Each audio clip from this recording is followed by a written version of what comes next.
देखिए, हमने जो वहाँ की स्थिति है उससे अवगत किया है, उन्हें बताया है कि वहाँ पे किस तरह से जो हुआ, क्या क्या हुआ है और किस तरह से लोग पूरी तरह से बर्बाद हो गए, क्योंकि जो नदी है उसकी धारा ही बदल गई, तो पूरा पहाड़ चले गया उसके साथ। तो यहाँ तक कि एक फोकस्ड एरिया में है नेचुरल डिजास्टर, लेकिन उसका जो इफेक्ट है बहुत ही ज्यादा है और लोग पूरी तरह से, उनके पास कोई सपोर्ट सिस्टम नहीं बचा। लोगों के परिवार, लोगों के घर, उनके बिजनेसेस, पाठशालाएं, जो भी था सब बह गया। तो इस परिस्थिति में अगर केंद्र सरकार कुछ न करे तो लोग क्या उम्मीद रख सकते हैं। तो हमने अपील ये भी की कि राजनीति को परे करके जो मानवता के तहत, मानवता के आधार पर जो हुआ है, वहाँ के लोगों को, वहाँ के बच्चों को मदद की जाए।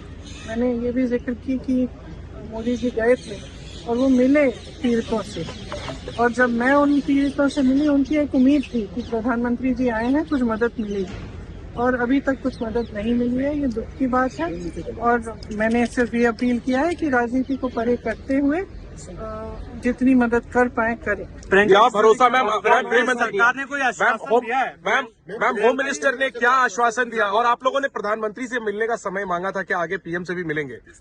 We have given representations to the Prime Minister also, Home Minister also. The devastation that has happened in that area is complete. It is a small area in which whatever was in the way of the river, when the river changed course, it has taken away.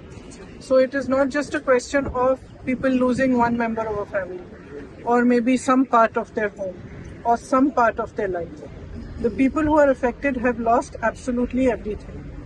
There are people who have lost every member of their family, young children. They have no support system. And in such circumstances, if the center cannot step up, then it sends a very bad message to the entire country actually. And especially to the victims. The Prime Minister visited, he met the victims. I personally spoke to them, and even after he met them, they expressed that now he has come, maybe we will get some relief from the center. 4 months have passed and that relief has not been forthcoming. So I have appealed to the Home Minister, and he's listened to us very kindly. I have appealed to him that we rise above politics and truly recognize the pain and the suffering that these people have gone through. Because the suffering is immense. As I said, there are children who have lost every single member of their family. Who can they turn to if they cannot turn to Government of India? If they cannot turn for any help or assistance? Houses have been washed away. Everything has been washed away. So it is just on behalf of all the MPs of Kerala, it was our appeal to them that they should consider this very seriously and be more forthcoming with the relief so that these people can rebuild their lives.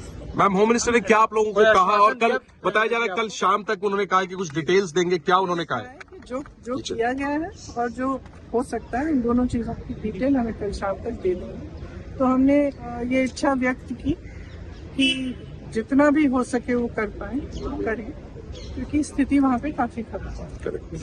Thank you.